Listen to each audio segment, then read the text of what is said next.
This is Gina from RN2 Professors with a video for you from my OB series on hemorrhage disorders in early pregnancy review questions.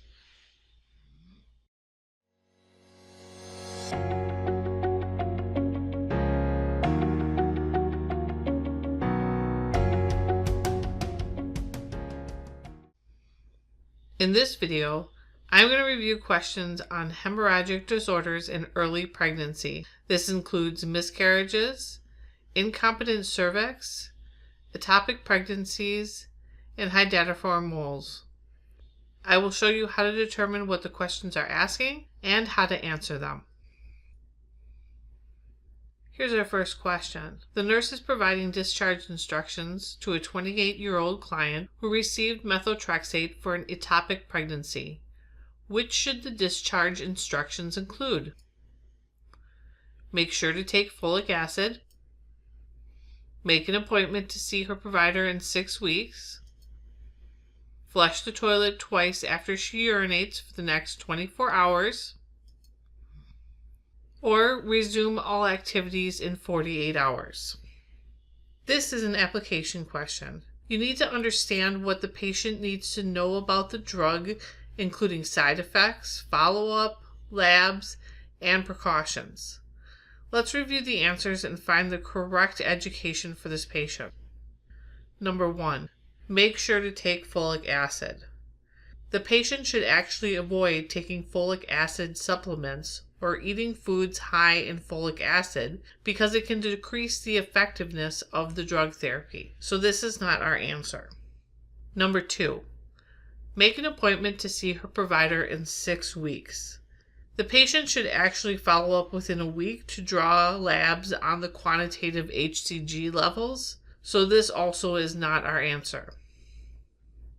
Number 3, flush the toilet twice after she urinates for the next 24 hours. This is an instruction that you would give to a patient on methotrexate because it's an anti-neoplastic drug and it's excreted in the urine and the feces. This looks like the correct answer, but let's look at our last answer before we make our final decision. Number 4, resume all activities in 48 hours. There are no activity restrictions while taking methotrexate, so this is not our answer. Number 3 is our answer. It is the only correct teaching statement. Moving on to our next question.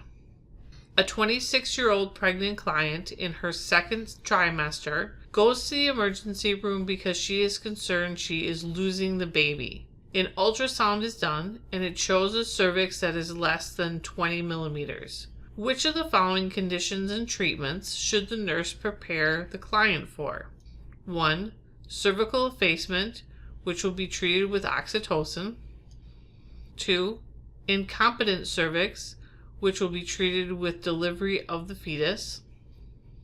3, cervical effacement, which will be treated with delivery of the fetus. Or 4, incompetent cervix, which will be treated by a cervical cerclage. This is an application question. In this question, you need to understand what the results of the ultrasound are telling you and what the treatment will be for those results. Number 1, cervical effacement, which will be treated with oxytocin. The ultrasound is not showing cervical effacement. The results show a shortened cervix. Oxytocin is used to induce labor and can cause dilation and effacement in the cervix, so this is not our answer.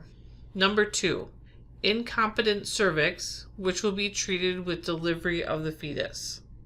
The result of the ultrasound is showing an incompetent cervix due to how short the cervix is. However, delivery of the fetus during the second trimester is not the correct intervention, so this is not our answer. Number 3, cervical effacement, which will be treated with delivery of the fetus. The results do not show cervical effacement, and delivering the fetus is not the correct intervention at this time. Number 4, incompetent cervix, which will be treated by a cervical cerclage. This is the correct result of the ultrasound, and the cervical cerclage is the correct treatment for this condition. Number 4 is our answer. It is the correct condition and treatment. Next question. Which of the following findings would the nurse expect to see when assessing a first trimester gravida suspected of having gestational trophoblastic disease, which is a hydatidiform mole, that the nurse would not expect to see when assessing a first trimester gravida with a normal pregnancy? Select all that apply. 1. Hematocrit 39%. 2. Grape-like cluster passed from the vagina. 3. Markedly elevated blood pressure. 4. White blood cell count 8,000. 5. Hypertrophied breast tissue. This is an analysis question. In this question, you need to know the difference between an assessment of a normal pregnancy and trophoblastic disease. In a select all that apply question, you should look at each answer individually to determine if the answer fits the question. Number 1, hematocrit 39%. It's really important in all of these questions that you know what your normal lab values are. Hematocrit of 39% is within normal range, so this is not one of our answers. Number 2, grape-like clusters passed from the vagina. Hydatidiform moles are described as grape-like clusters, and it is common to have parts expelled from the patient's vagina. This is correct. Number 3, markedly elevated blood pressure. Patients that have hydatidiform moles will have preeclampsia in the first trimester. Usually, preeclampsia doesn't appear until after 20 weeks. This is a correct answer. Number 4, white blood cell count 8,000. This value is within normal limits. Number 5, hypertrophied breast tissue. This is expected in early pregnancy and is not one of our answers. For this question, our answers are 2 and 3. They are the only correct assessments that you would see in a patient with trophoblastic disease. Next question.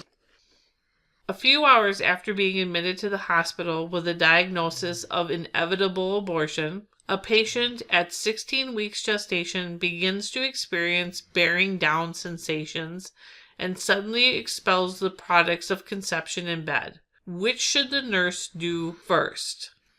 1. Notify the healthcare provider. 2. Administer the prescribed sedative. 3. Take the patient to the operating room. 4. Check the patient's fundus for firmness. This is an application question. You need to know the priority intervention for this patient based on the situation and the data that's given to you in the question. The patient has just had a miscarriage. What is the primary concern? With this question, you really want to look at priority levels. There are 3 different priority levels. The first one is the emergent level. That's your ABCs, your vital signs, and your labs. Level 2 is more of an urgent level. That is your LOC changes, any untreated medical issues, pain falls into that category, and urinary elimination issues. Level 3 is all other medical issues that are not in the other 2. That has to do with activity, rest, coping, and also education. So when we're prioritizing, we need to keep these levels in our head, and we also need to take a look at what we can do at that moment. Number 1, notify the healthcare provider. The nurse would notify the healthcare provider, but that would not be the first action. Again, you should always look for an appropriate intervention that you can do right now without having to leave the patient. Number 2, administer the prescribed sedative. You would have to leave the room to get these, and there is no reference in the question to needing this at this time. Number 3, take the patient to the operating room. There's no indication that this needs to be done at this time. Number 4, check the patient's fundus for firmness.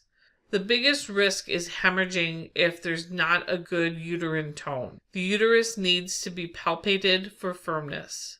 Number 4 is the correct answer, and it is our priority action. Here is our next question.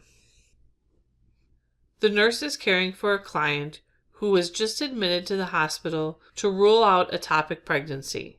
Which of the following orders is the most important for the nurse to perform? Number 1, take the client's temperature. Number 2, document the time the client's last meal. Number 3, obtain urine for the urinalysis and culture. Number 4, assess for the complaint of dizziness or weakness. Here is another prioritization question. Given the information in this question, which is the next priority step for the nurse to take? Again, we should look at the answer for levels of prioritization. Which one of these answers cannot be delayed? Also, look for information in the question to tell you what part of the nursing process you are in. Number 1, take the client's temperature. Temperature is important, but is not the first thing that should be done in this case. Number 2, document the time of the client's last meal. This should be done in case the patient needs a procedure, but is not the priority. Number 3, obtain urine for urinalysis and culture. Urinalysis and other labs need to be done, but again, it is not the first thing that should be done. Number 4, assess for complaint of dizziness or weakness. This is your priority action. The patient has been admitted, but has not been assessed yet. Complaints of dizziness and weakness could mean the patient has hypovolemia from internal bleeding if the fallopian tube has ruptured. Number 4 is correct. All steps should be done, but assessment should be the priority action. Here's our final question. A 12-week gravida client presents in the emergency department with abdominal cramps and scant dark red bleeding. Which of the following signs and symptoms should the nurse assess this client for? Select all that apply. 1, tachycardia.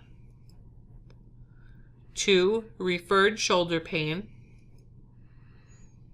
3, headache. 4, fetal heart dysrhythmias.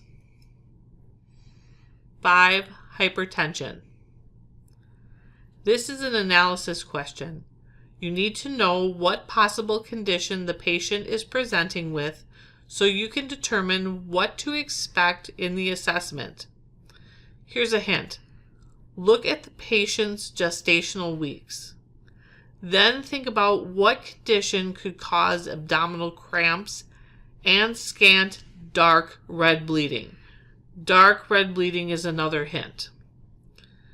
Since this is a select all that applies question, you need to look at each answer individually to see if it fits the question. Number 1, tachycardia. Tachycardia is a sign of possible internal bleeding. The patient should be assessed for this, so this is one of our answers. Number 2, referred shoulder pain. This symptom would be indicated in a ruptured ectopic pregnancy. Due to the gestational weeks of the patient, it is unlikely that this is an ectopic because complications usually happen at 8 to 9 weeks, not 12. Number 3, headache.